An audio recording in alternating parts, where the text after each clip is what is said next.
इस सेमली की धरती से आवाज जाना चाहिए कि कोई हिंदू सम्मेलन हो रहा है और सभी लोग बैठ कर के मेरे नाम के नारे लगा रहे हैं, जय जय श्री राम। भैया आवाज कम है आपकी, कुछ हाथ नहीं खुले, क्या तुम हिंदू नहीं हो? अगर जो हिंदू होगा वो अपने हाथ ऊपर कर लेगा और नहीं होगा वो नीचे रख के बैठेगा। देखता हूँ जरा कितने हिंदू शेर यहाँ पे उपस्थित है। अरे इधर मेरे बेटे भाइयों जवानों, आने वाले आरएसएस बजरंग दल विश्व हिंदू परिषद के कार्यकर्ताओं जरा हाथ खड़े करो एक बार। जय जय श्री राम, जय जय श्री राम, भारत माता की, विश्व हिंदू सनातन धर्म की। बहुत बहुत आभार आपका कि सेमली कला पर बैठकर के, इस धन्य धरा पर बैठ कर के और इस रज को अपने माथे से लगा रहे हो साहब। प्रणाम करता हूं सेमली कला की नगरी को। जरा ये माता बहने अपनी आवाज कुछ देर के लिए बंद रख ले। ये मेरे भाई बंधु आगे बैठे हैं, जरा आप भी अपनी आवाज को थोड़ी कम कर ले तो मेरी आवाज, और बैठे जितने संत हैं, जितने वक्ता यहाँ पर बैठे हैं, तो उनकी आवाज आपके कानों तक एक बार पहुंच जाएगी। अति सुंदर मेरे भैया लोग, आप अगर खड़े हैं ना वहां पे बिछाते नहीं हो तो इधर पीछे बिछाते, आप थोड़ी देर के लिए बैठ जाएं तो बहुत अच्छा रहेगा, क्योंकि यहाँ आज इस पंडाल में वही लोग आए हैं जो मेरे प्रभु श्री राम को मानते हैं, जो इस सनातन को मानते हैं। वही लोग, कुछ तो मेरे महाराणा प्रताप बैठे होंगे, कुछ शिवाजी बैठे होंगे, और इधर मेरी झांसी की रानी अहिल्याबाई और दुर्गावती जैसी मेरी माताएं बैठी है। प्रणाम करता हूँ आप सबको। साहब ये कार्यक्रम क्यों आयोजित करने पड़ रहे हैं? प्रणाम करता हूँ मंच पर स्थिति संत जितने विराजमान बैठे हैं, प्रचारक महोदय, जितने इस धरती पे ब्राह्मण देवता संत साधु विराजमान है, आप सबको वंदन करते हुए नागर एक बात कहना चाहता है साहब कि ये हमें हिंदू सम्मेलन क्यों आयोजित करने पड़ रहे हैं? ये इसलिए करने पड़ रहे हैं क्योंकि हिंदू बंटता जा रहा है, हिंदू कटता जा रहा है, अखंडता से खंडता की ओर होता जा रहा है। इसलिए हमें ये सम्मेलन जगह जगह गांव गांव में जाकर के और एक एक खंड बना करके आयोजित करने पड़ रहे हैं। तो ये भविष्य में एक बार पहले भी हो चुका और ये दूसरी बार हो रहा है। क्यों? क्योंकि हिंदू एकता में नहीं, बंटता जा रहा है साहब। और क्यों बंट रहा है? ये इसलिए बंट रहा है कि कई तरह के मजाक इस हिंदुस्तान के अंदर आकर के कई विदर्भ के लोग हम पे हावी होने लगे हैं और अपने हिंदू भाइयों को अलग अलग बांटने में लगे हैं। जो गरीब वर्ग का हिंदू है साहब, ये कई मशीनरियां उन पे हावी होती है, उनको कहीं प्रलोभन दे देती है, कहीं लोभ दे देती है और कहीं लालच दे देती है, और वहीं से हमारा हिंदू बढ़ता जा रहा है। ये हम लोग क्या, आप क्या समझ रहे हो कि इतना बड़ा आयोजन इतने गांव, 7-8 गांव, कितने गांव ने मिलकर के कराया साहब? ये 7 गांव के हो ना, है तो क्या खाली ये पूड़ी की खुशबू आई तो उसको खाने के लिए कराए? हैं? बताओ जरा, खाने के लिए कराए? क्योंकि हिंदुओं में एकता बनी रहे। जो हिंदू अलग अलग जातियों में बट रहा है, वो हिंदू एक जाजम पे आकर के बैठे और कोई समाज पूछे तो कोई ये नहीं कहे कि साहब मैं ब्राह्मण हूँ, ये यादव है, ये पाटीदार है, ये गुर्जर है, ये वो है, ये वो है। नहीं, हम केवल और केवल हिंदू है। एक साथ आवाज उठाएंगे, हम केवल और केवल, जो हिंदू होगा वो बोलेगा हम केवल और केवल धर्म से कहो हिंदू है, धर्म से कहो हिंदू है। हाँ साहब, हम हिंदू हैं। और बात कर रहे हैं ना पंच परिवर्तन की, तो पहला परिवर्तन में बात करता हूँ समरसता की। क्यों? आज यहाँ पर एक आपने अभी देखा होगा सांस्कृतिक कार्यक्रम में लव और कुश, 2 भाई ने मिलकर के इस समरसता को जगाया। क्यों? क्योंकि हमें समरसता मिली तो कहां से मिली? रामायण कितने लोगों ने देखी है आप में से? जरा हाथ खड़े करना। कितने लोगों ने देखी है रामायण? देखी है आपने? मेरे प्रभु राम हम सबको समरसता सिखा करके गए हैं। और मैं धन्य मानता हूँ, भी संचालक महोदय कह रहे थे कि एक एक बेटा आप इस भारत माता को सौंप दो नहीं सौंप पाओ तो आरएसएस को सौंप दो, संघ को सौंप दो। साहब 100 वर्ष पूर्ण होने पर संघ इतना बड़ा आयोजन कर रहा है तो ये उनका नहीं, उनके पूर्वजों और उनके माता पिता का कर्म है कि वो आप सबको यहाँ पे इकट्ठा कर रहा है। आज जितने संघ के पदाधिकारी मेरे सामने बैठे हैं, मंच पर विराजित हैं, मैं निवेदन करता हूं अगर इनके माता पिता भी यही सोच लेते कि मेरा बेटा देश के लिए नहीं केवल मेरे घर के लिए काम करे तो क्या संघ इतना बड़ा आयोजन कर सकता? क्या आपको यहाँ पे इकट्ठा कर सकता? नहीं कर सकता साहब। क्यों? क्योंकि इनके माता ने पिता ने भी सोचा कि देश के लिए भी कुछ होना चाहिए तो अपना एक एक पुत्र इस देश के लिए सौंपा है साहब। मैं बात कर रहा था समरसता की। अच्छा, आप लोगों ने रामायण देखी तो आप कौन सी माता को महान मानते हो? माता केकई को महान मानते हो कि माता कौशल्या को महान मानते हो? बताओ किसको मानते हो? कौशल्या माता को। लेकिन ये पुलकित नागर तो मां केकई को महान मानता है। क्यों मानता है जरा सुनना। इसलिए मैं महान मानता हूं कि अगर मां केकई दशरथ जी को जाकर के नहीं कहती कि आपके राम को आप 14 वर्ष का वनवास भेज दो तो मेरे राम कभी समरसता हमको नहीं सिखा सकते।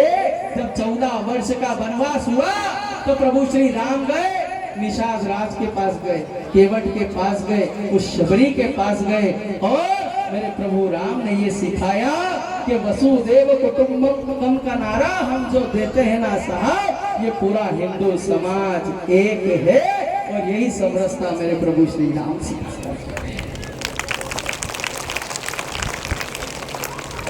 हमारे ऊपर हम लोग केवल मोबाइल चलाने में लग जाते हैं। अभी यहाँ पे देख रहे थे हम जब सांस्कृतिक कार्यक्रम हो रहा था, कितने लोगों के हाथ में मोबाइल था आपके?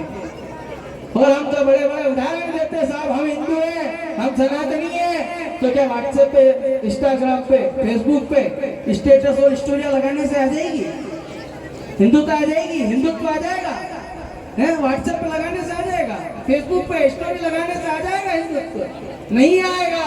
हिंदुत्व के लिए जहाँ हमारे ऊपर विधर्मी लोग हावी होते हैं वहाँ हमें और हमारे लोगों को जात पात में नहीं बट करके केवल हिंदू बन करके धर्म निभाना पड़ेगा। तब जाकर के कहीं हम लोग एकजुटता दिखा पाएंगे। आजकल एक और चलन चला है, एक चलन चल गया है। अच्छा, आप में से कितने लोग हिंदू हैं? जरा हाथ खड़े करना है यहाँ पे, अभी पता चलेगा कितने लोग हिंदू हैं। आप सब हिंदू हैं? कितनों के माथे पे तिलक है? अभी कितनों के माथे पर तिलक है? आप में से घर से कहते हो सर हम हिंदू हैं, क्या कहेंगे? तिलक है किसी के माथे पर? कितने लोगों के पास सिखा रखी हुई है? आप में से है किसी के पास सिखा? बताओ कितने लोग हैं? नहीं है साहब। क्यों? तो फिर हम कहते हैं हम तो हिंदू हैं। काय के लिए? क्योंकि हिंदू सम्मेलन हो रहा है ना, वो भंडारा होगा इसलिए हम हिंदू हैं। क्यों हिंदू? ये हिंदू जो हिंदू है, हिंदू धर्म कहता है कि जो हिंदू है उस हर व्यक्ति के माथे पर तिलक होना चाहिए और मस्तक पर उसके चोटी और सिका होनी चाहिए। वही हिंदू होता है। बात कर रहे हैं ये आजकल एक और चलन चला है साहब, इतनी इतनी सी डायरी रखने का। आजकल के मेरे युवा वर्ग कहाँ है? ये सारे युवा बैठे हैं ये आजकल बना रहे इतनी इतनी सी। हाँ बनाओ, सनातन मना नहीं करता है, कहता है रखो दाढ़ी। हमारे महाराज लोगों ने रखी, संतों ने रखी हुई, साधु ने रखी हुई है, पर इतनी इतनी रखो। ये क्या बीच में जरा सा या तो साफ रखो या इतनी रखो। क्यों? क्योंकि ये बीच की कौन रखता है? ये बीच की वो विधर्मी लोग रखते हैं। कौन? वो विधर्मी जानते हो ना, जो शुक्रवार को 2 बजे अपने घर से निकलते हैं, माथे पे एक जाली वाली टोपी रख करके हैं, वो लोग रखते हैं इतनी सी डायरी। मान लो कभी उनमें और हम में झगड़ा हुआ, अब अपने वाले की भी इतनी है, तिलक नहीं है, चोटी नहीं है, आया हिंदू वाले कोई मार के चला गया न। फिर कहते हम साहब गर्व से हिंदू हैं। ये सनातन में रखो, पर इतनी दाढ़ी मत रखो, रखना हो तो इतनी रखो या फिर साफ कर लो।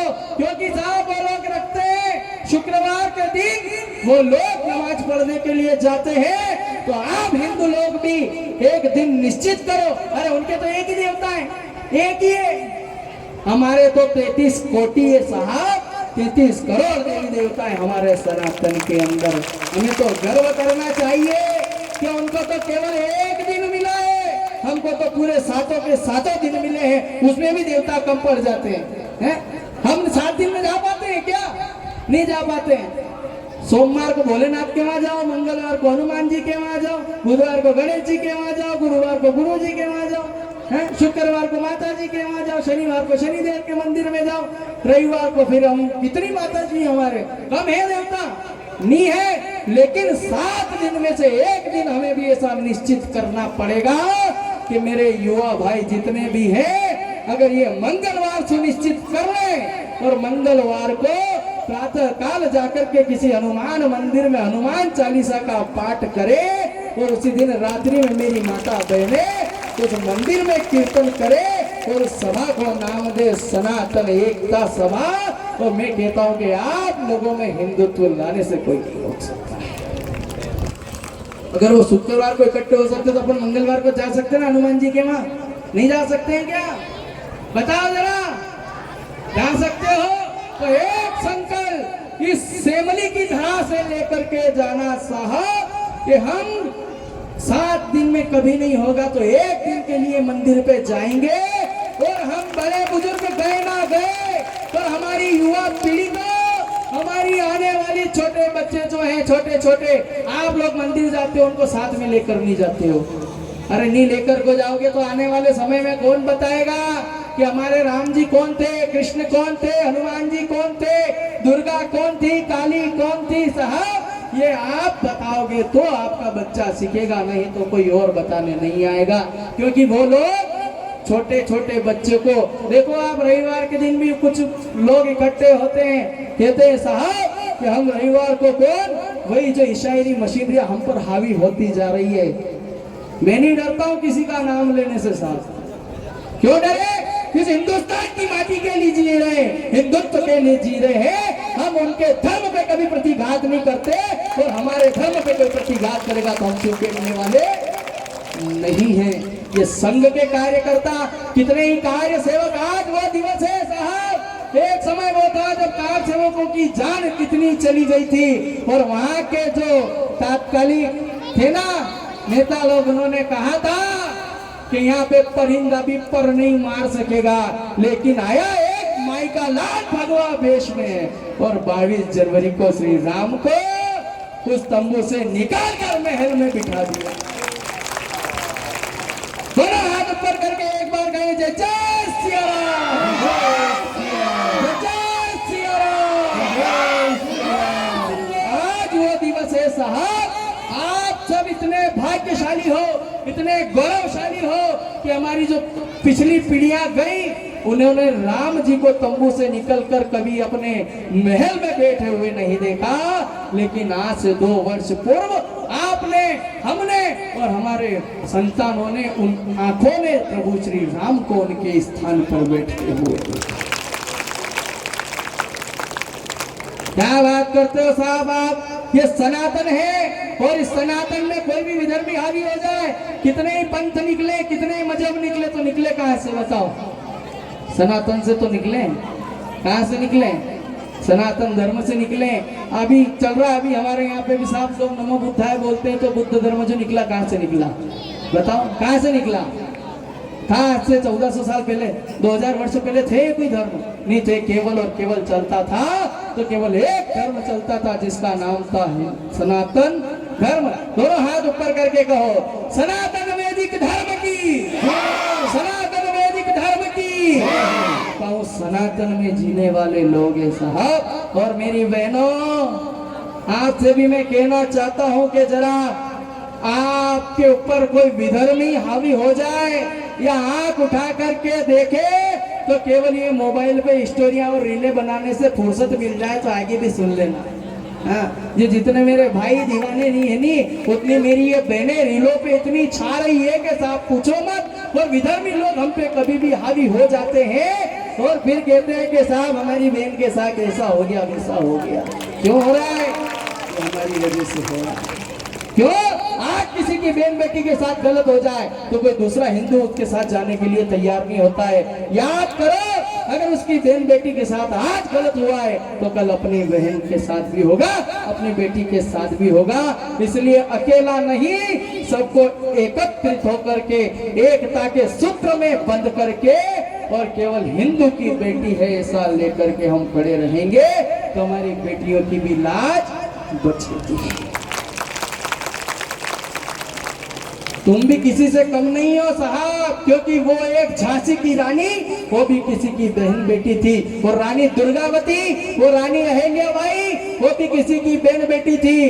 केवल आप सोचते हो कि हम शस्त्र वाले हैं, शास्त्र वाले हैं, तो केवल शास्त्रों से काम नहीं चलेगा, हमें शस्त्र चलाने भी सीखने पड़ेंगे। क्यों कि शस्त्रों के ज्ञाता, सुनना, शस्त्रों के ज्ञाता, शस्त्रों के ज्ञाता अगर बच्चे आपके होते तो 35 टुकड़े श्रद्धा के नहीं उस आफताब के होते।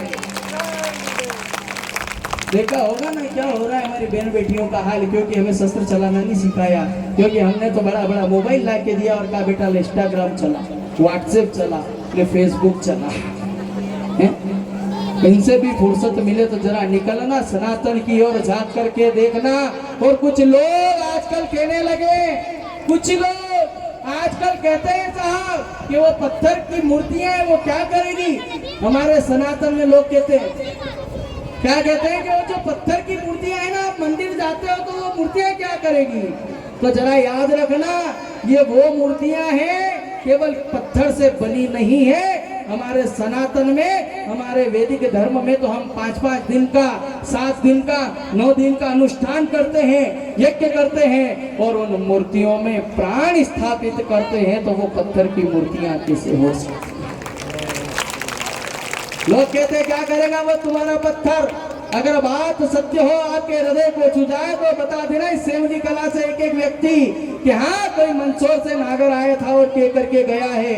वो पत्थर प्रभु श्री राम को लंका नगरी में जाना था तो पत्थर ने सहारा दिया था और मेरे प्रभु श्री राम रावण को मारने के लिए लंका नगरी में गए थे।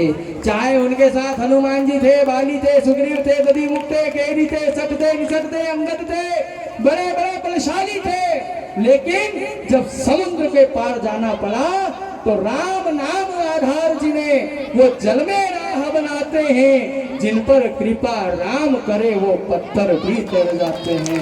उन पत्थरों ने सहारा दिया था।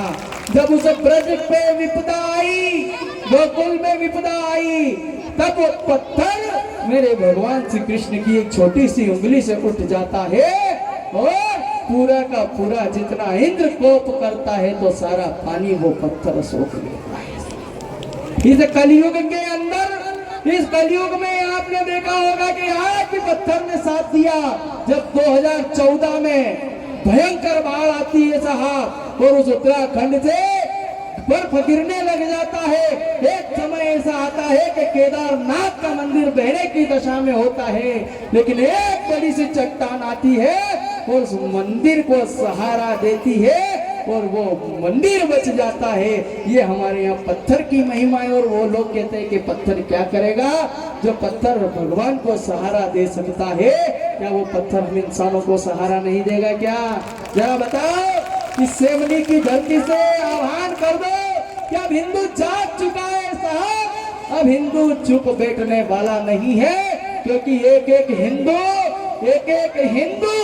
आजकल केवल और केवल बटता जा रहा है। हमें बटना नहीं है, कटना नहीं है। हाँ साहब, करने हो जो काम करो, लेकिन जब हिंदुत्व का नाम आ जाए या हमारे गांव का काम आ जाए, उस दिन जितनी भीड़ आज यहाँ पे ये भंडारे के लिए भेड़ी हुई है ना, उतनी की उतनी भेड़ी उस दिन भी हो जाना चाहिए कि जिस दिन हमारे गांव का कोई धर्म का कार्य आ जाए। ये संत महात्मा जितने आए बोलने के लिए आए हैं, ये आए प्रचारक महोदय जितने बैठे हुए हैं, सारे संघ के कार्यकर्ता, तो ये काहे के लिए आए? क्यों अपना समय बिगाड़ा इन्होंने? ये इतने भी आप फुर्सत में थोड़ी है क्या? क्यों कितनी व्यस्तता है, उन व्यस्तताओं में से कुछ समय आपके लिए निकाल करके आए हैं साहब कि हमारे हिंदू भाई जो अलग अलग बट रहा है, अखंडता से खंडता की ओर जा रहा है, उन सबको हम सब एक करे। क्यों? पहले के जमाने महाराणा प्रताप लड़े, वीर शिवाजी लड़े, और उन्हीं के पद चिन्हों पर, प्रभु श्री राम के पद चिन्हों पर चलने वाले ये संघ के कार्यकर्ता, एक बार इनके सम्मान में जोरदार तालियां बजाओ, जो आपके नहीं इस पूरे राजगढ़ जिले में जा करके जगह जगह ये हिंदू सम्मेलन करा। हाँ, बात कर रहे हैं अपन। आजकल क्या है, महाराणा प्रताप किसी में नजर नहीं आता है। वीर शिवाजी देखा है क्या किसी के अंदर? नहीं होता है साहब। देखा किसी ने? नहीं देखा। क्यों? क्योंकि हमको भी आजकल जरा उससे सोशल मीडिया से फुर्सत नहीं है साहब। हाँ, मैं कहता हूँ युवाओं जाग जाओ, अभी भी समय है। क्योंकि पहले की वो माता बहने थी कि जन्नी जड़े तो ये सोचा के दाता के शूर, नहीं तो रही जे बाण जीनी पर मत गमाजे नूर। और आजकल की मेरी माता बहने जरा सुनो तो, अपन क्या कर रहे हैं? ये जन्नी जड़े तो ऐसो जड़ जैसे भूत भड़क, धर्म को काम करे नहीं, राम नाम लेनी ने कूदे तड़म तड़म। गजब है यार। कहाँ थे हम और कहाँ चले गए? अरे हम उस राम के देश में रहते हैं, कृष्ण के देश में रहते हैं, महाराणा प्रताप के देश में रहते हैं, वीर शिवाजी के देश में रहते हैं साहब। इस माँ राधा का देश है, सीता का देश है, झांसी वाली का देश है। लेकिन सारे महापुरुषों को भुला करके और हम अपने आप में उनसे भी बड़े बनने के लिए निकले हैं। तो भूल जाना कि आप बड़े बन पाओगे नहीं। आप अगर ऐसे ही जीते रहे तो कुछ नहीं होने वाला है। एक विनती और मैं इन लोगों से करता हूँ, तमाम लोग जितने यहाँ बैठे हैं, जितनी जनता यहाँ पे इकट्ठी हुई है ना, आपसे मैं एक निवेदन कर देता हूँ कि जरा कुछ शब्द जो हमारे हिंदू सनातन के हैं, जो हमारे हिंदी परंपरा के, हिंदी रिवाजों के हैं, उन शब्द का आप उपयोग ज्यादा करें।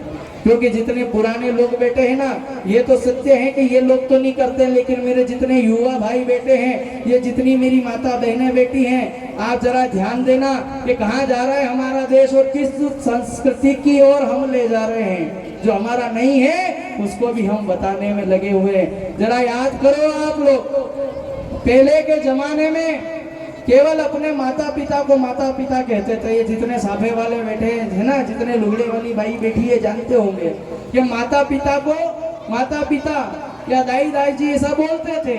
और आजकल क्या कर रहे हैं हम लोग? क्या कह रहे हैं जरा बताओ तो मेरी माताओं। क्या?